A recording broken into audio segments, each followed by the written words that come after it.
ജീവിതത്തിൽ ഇന്നുവരെ ആരെയും ഇത്ര കാത്തിരുന്നിട്ടില്ല. പരീക്ഷ എഴുതി റിസൾട്ട് വരാൻ കാത്തിരിക്കുന്ന ഏർപ്പാട് വെറുപ്പായതുകൊണ്ടാണ് നേരത്തെ പഠിപ്പ് നിർത്തിയത്. അച്ഛൻ്റെ ഡെഡ് ബോഡി വിട്ട് കിട്ടാൻ വൈകിയതിനാൽ മോർച്ചറി കാവൽക്കാരനെ തല്ലിയ സംഭവം കഴിഞ്ഞിട്ട് 7 വർഷമായി. ആരെയും ഒന്നിനെയും കാത്തു നിന്നിട്ടില്ല. പക്ഷേ ഇതതുപോലല്ലോ. ഭാഗ്യമുണ്ടെങ്കിൽ, ദൈവം സഹായിച്ചാൽ എൻ്റെ ജീവിതം മാറ്റിമറിക്കാൻ രാജയോഗവുമായി ഒരാൾ വരും. ഒരു പെൺകുട്ടി. ഞങ്ങൾ ആദ്യമായി കണ്ടുമുട്ടാൻ പോവുകയാണ്. ഒറ്റവാക്കിലൊതുക്കാം, ഒരു മിസ് കോൾ പ്രണയം. വർഷം 1 കഴിഞ്ഞു തുടങ്ങിയിട്ട്. വരാമെന്നേറ്റ സമയം കഴിഞ്ഞു. വേഗം വന്നെങ്കിൽ ഇന്നു മുതലൊരു പുതിയ ജീവിതം തുടങ്ങാനുള്ളതാണ്.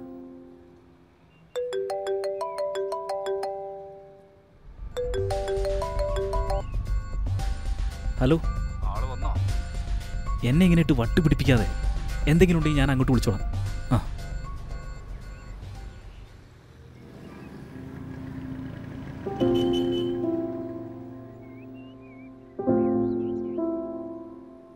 പച്ച ചുരിദാറ്, വെള്ള ഷോള്, കറുത്ത ബാഗ്.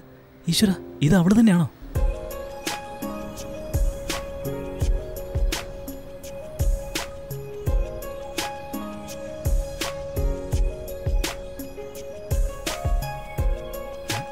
നീതു സുധിയല്ലേ? അപ്പോ എന്നെ പറ്റിക്കായിരുന്നു അല്ലേ? അതെന്താ? കാണാൻ അത്ര സുന്ദരിയല്ലെന്ന് പറഞ്ഞിട്ട്. അപ്പോ എന്റെ സ്നേഹം പരീക്ഷിക്കായിരിക്കും. എന്നിട്ട് ഞാൻ ജയിച്ചോ തോറ്റോ? ജയിച്ചു. ഒരു മിനിറ്റ്. ആ, ഹലോ. ആളെത്തി. വിചാരിച്ച പോലൊന്നുമല്ല, ഐറ്റം സൂപ്പറാ. എനിക്കുള്ള ക്യാഷാ പറഞ്ഞൊന്നും പോരാ. ചിലക്കാതെ, പറഞ്ഞതിലും ഇരട്ടി. അങ്ങനെയാണെ കൊണ്ടുവരും. ഇതേ പറഞ്ഞുവിടും. ആ, ആലോചിക്ക്.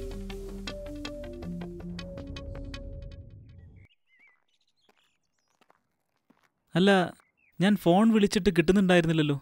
ഓ, ആ ഫോൺ ഞാൻ എടുത്തില്ല. അതൊന്നും എൻ്റെ അല്ലല്ലോ. ഞാൻ ജോലിക്ക് നിൽക്കുന്ന വീട്ടിലല്ലേ. വാ, നമുക്ക് അങ്ങോട്ടിരിക്കാം.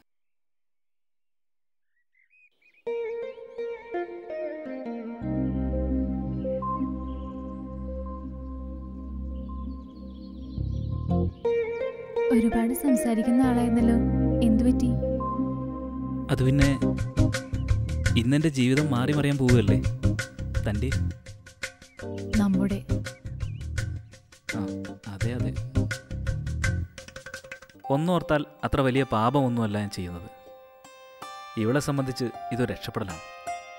കുഞ്ഞുനാൾ മുതലുള്ള ഇവളുടെ ജീവിതം ഇരുട്ട് നിറഞ്ഞതായിരുന്നു.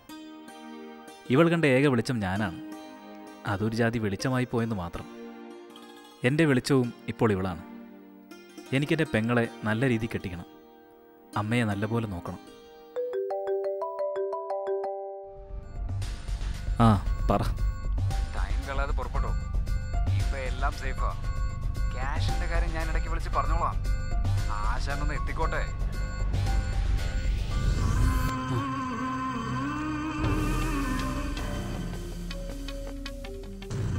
പോവാം നമുക്ക്. തൽക്കാലം ഒരു ഫ്രണ്ടിൻ്റെ കാറുണ്ട്. എവിടേക്ക്? ജീവിക്കണ്ടേ നമുക്ക് രണ്ടുപേർക്കും?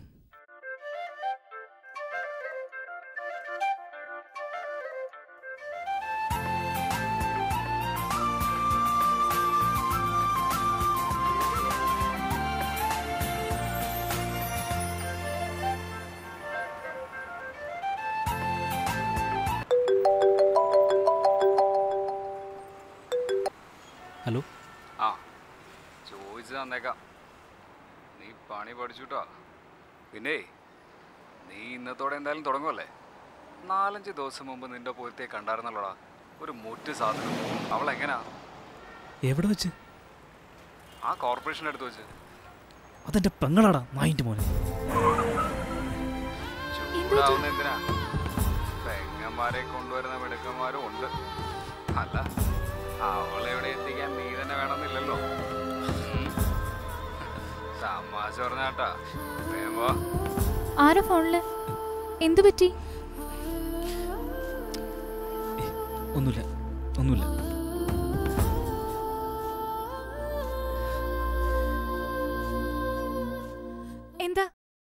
എങ്ങോട്ടാ പോകുന്നേ?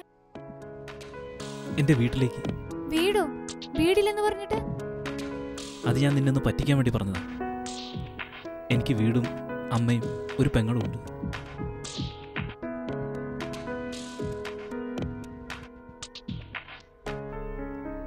അമ്മയെയും പെങ്ങളെയും തിരിച്ചറിയുക എന്നതിനേക്കാൾ പ്രധാനം സ്വയം തിരിച്ചറിയുക എന്നതാണ്. കുറഞ്ഞത് മനുഷ്യനൊരു ജന്തുവാണ് എന്നെങ്കിലും തിരിച്ചറിയുക. മറ്റു ജന്തുക്കളൊന്നും തങ്ങളുടെ ഇണകളെ വിൽക്കാറില്ലല്ലോ.